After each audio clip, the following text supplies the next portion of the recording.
Sindh TV network पारां ऐलानियल सकाफ़ती दिहाड़े खां पोइ सकाफ़ती दिहाड़नि खे मल्हाइण जो सिलसिलो जारी आहे। अहिड़ी रीति मीरपुर माथेलो जे स्पेशल एजुकेशन स्कूल में माज़ूर ॿारनि ऐं उस्तादनि तरफ़ां सकाफ़ती दिहाड़े जे हवाले सां हिकु तक़रीब मुनक़िद कई वई, जंहिंमें स्कूल जे माज़ूर ॿारनि टोपी अजरक जा वेस पहिरे क़ौमी गीतनि ते झुमरियूं हणी तक़रीब में वेठल माण्हुनि खे झुमाए छॾियो। ऐं माज़ूर ॿारनि जे इन्ही लगाव ऐं मोहबत खे ॾिसंदे चई सघिजे थो त सिंध जी सकाफ़त, अदब ऐं ॿोली लाइ समूरनि फ़िक्रनि जा माण्हू ॿारड़ा गॾु आहिनि। इन तसलसल खे ॾिसंदे अवां माज़ूर ॿारनि जो सिंध जी सकाफ़त ऐं धरती सां मोहबत जो अक्स ॾिसी सघंदा।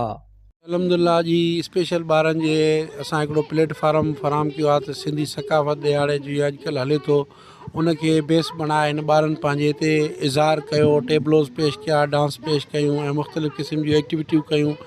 इहो इन ॿारनि खे हिकिड़ो प्लेटफॉर्म मुहैया करिणो आहे त उहे नॉर्मल ज़िंदगी ऐं नॉर्मल जेको आहे मुआशिरे जो हिसो आहिनि ऐं उहे बि इन खे सेलिब्रेट कनि था, इंजॉय कनि था। तव्हां ॾिसी स्पेशल ॿारनि सां असां इहो जॾहिं प्रोग्राम मल्हायोसीं असांखे तमामु दिली ख़ुशी थी ऐं तमामु सुठो महसूसु थियो। नंढड़नि ॿारनि जी बि अफ़ज़ाई थी वई त उहे बि तमामु एक्टिव ॿार आहिनि। नॉर्मल ॿारनि जीअं ई आहिनि, डिसेबल आहिनि पर लॻनि ईअं त एबल आहिनि, छो त उन्हनि खे अॼु ख़ुशी मिली सॼनि सां गॾिजी प्रोग्राम थी वियो।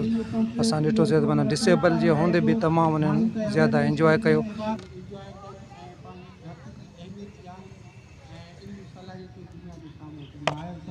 सिंध मुंहिंजी छा लिखी छा लिखां, सिंध मुंहिंजी।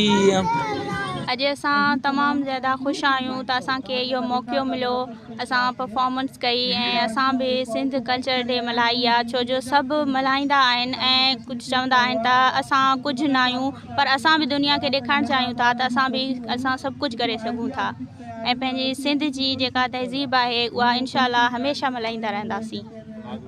माज़ूर आहियूं पर मजबूर न आहियूं, असां दुनिया खे ॾेखारणु चाहियूं था त असां बि कंहिंखां घटि न आहियूं। नाज़रीन, ही मासूम ॿारनि जेको सिंध जी सकाफ़ती अजरकनि ऐं टोपियुनि सां झुमरियूं ॾिनियूं, उन में ईअं चई सघिजे थो त ही सिंध जी सकाफ़त असांजे नए नस्ल ताईं मुंतक़िल थी रही आहे। कैमरामैन टीम सां गॾु अशरफ बुखारी, सिंध टीवी न्यूज़, मीरपुर माथेलो।